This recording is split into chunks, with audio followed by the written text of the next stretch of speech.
আসসালামু আলাইকুম। হ্যালো দর্শক, আমরা যেসব গাভী প্রেগনেন্ট আছে এদের কতদিন পর আপনি দুধ বন্ধ করবেন এবং কেন বন্ধ করবেন, না করলে কি ক্ষতিকর। আসলে এই যে গাভীটা আমার প্রায় 8 মাস চলতেছে, তার আগের থেকে আমি দুধ বন্ধ করে দিয়েছি এবং এক চান্সে দুধ বন্ধ করা যাবে না, আস্তে আস্তে করে দুধ বন্ধ করতে হবে, নাইতে ম্যাস্টাইটের সমস্যা দেখা দেবে। আর যখনই একটা গাভীর বাছুর হওয়ার কত মাস পরে যখন আপনার গাভী প্রেগনেন্ট হবে, তখন থেকে আপনি 7 মাস পর্যন্ত দুধ দহন করতে পারবেন। তারপরে অবশ্যই দুধ একে বন্ধ করতেই হবে। এটা হাতে কলমে লিখে রাখতে হবে আপনাকে, কেননা এর পেটের ভিতরে, এই যে গাভীটা, এর পেটের ভিতরেও একটা জীবন আছে। এ তো একটা জীবন, আরও একটা জীবন আছে। তার স্বাস্থ্য সুরক্ষার জন্য, তার ভালো বাচ্চা পাওয়ার জন্য আমাদের এটা একান্ত জরুরি, একে দুধ বন্ধ করা। নাই আগামী প্রজন্মের জন্য বা আমার যখন বাছুর হবে, আমি যদি দুধ না বন্ধ করি তাহলে আমার বাছুরটা পুষ্টিহীনতায় ভুগবে এবং প্রথমে যে দুধ পাতাম সেই দুধ আমি এই গাভীর থেকে পাবো না। অনেকেই আছে দুধ নিতেই থাকেন, 7 মাস বয়স হয়ে গেছে তাও 15 লিটার। আসলে আস্তে আস্তে করে খাবার দাবার বন্ধ করতে হবে, একদম হুপ করে দুধ বন্ধ করা যাবে না। যেরকম ধরুন এর মা, এই গাভীটাই দেখেন,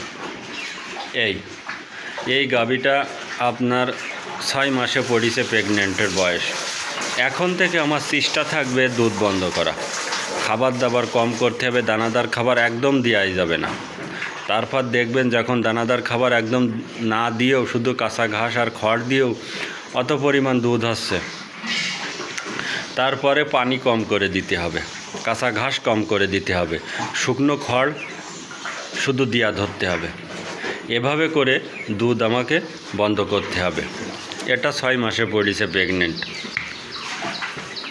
কিন্তু একটা গাভীর যখন বাচ্চা প্রেগনেন্ট হয়ে যায় তখন যে তার কত পুষ্টির দরকার আছে, মিনারেল, জিঙ্ক, ক্যালসিয়াম সবগুলোর দরকার আছে। কেননা ওর ভিতরে একটা জীবন আছে, সে জীবনটা ভালোভাবে সুস্থভাবে সুস্থ সবল বাছুর পেতে হলে এবং ওই গাভীর ভালো দুধ পেতে হলে অবশ্যই দুধ বন্ধ করতে হবে। নাই আগামীবার যে আপনি দুধ পাবেন না, ভালো দুধও পাবেন না, ভালো বাছুরও পাবেন না, এটা আমি গ্যারান্টি দিয়ে বলতে পারি। এটা 4 মাসের পরিচয় প্রেগনেন্ট এটা। সেজন্য বলবো অবশ্যই আমাদেরকে কিভাবে দুধ বন্ধ করতে হবে সেটা আমি দেখাচ্ছি। কিভাবে আপনি দুধ বন্ধ করবেন, 6 মাসে যখন দুধ পড়বে তখন থেকে খাবার দাবার কম করবেন, করে সকালে একবার দোলেন, বিকেলে দোবেন না, বিকেলে না ধুয়ে পরের দিন সকালে দোবেন, সকালবেলায় দেবেন, বিকেলে আবার দেবেন। এবার 2-3 দিন করার পরে দেখবেন আপন আস্তে বিকেলে দুধ শুকিয়ে যাবে। তারপরেও বিকেলে আপনি বাট চেক করবেন, বাটে দুধ আছে কি না, বাট জমে গেছে কি না, বাট শক্ত হয়ে গেছে কি না, এসবগুলো সব পরীক্ষা করতে হবে। এভাবে হাত দিয়ে চেক করবেন, দুধ টেনে কোনো গাঢ় দুধ বের হচ্ছে কি না। এটা আমরা করছিলাম, করার পরে দেখি একটু দুধ জমে গিয়েছিলো, তারপরে আস্তে আস্তে দুধ টানিয়ে ফেলাই দিছিলাম। এখন আলহামদুলিল্লাহ অনেক শুকিয়ে গেছে বাটে। দেখেন এখন ওই গাছে দুধ বাড়ছে, আছে হেগড়া দুধ, পানির মতো দেখেছেন শুকিয়ে গেছে। এভাবে করে আস্তে আস্তে আপনাকে দুধ বন্ধ করতে হবে, কেননা এরও প্রয়োজন আছে একটু রেস্টের।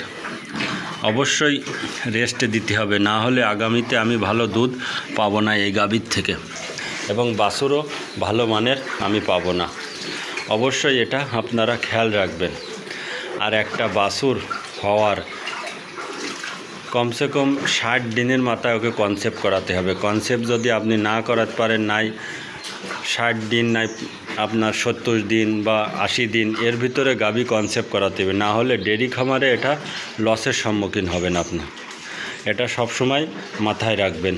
আমার এই ভিডিও ভালো লাগলে অবশ্যই সাবস্ক্রাইব করবেন, লাইক ও শেয়ার করবেন, কমেন্ট করে জানাবেন। অনেক ভাই ভিডিও দেখেন কিন্তু সাবস্ক্রাইব করেন না। সাবস্ক্রাইব করে আমার পাশে থাকবেন। খুদা হাফেজ।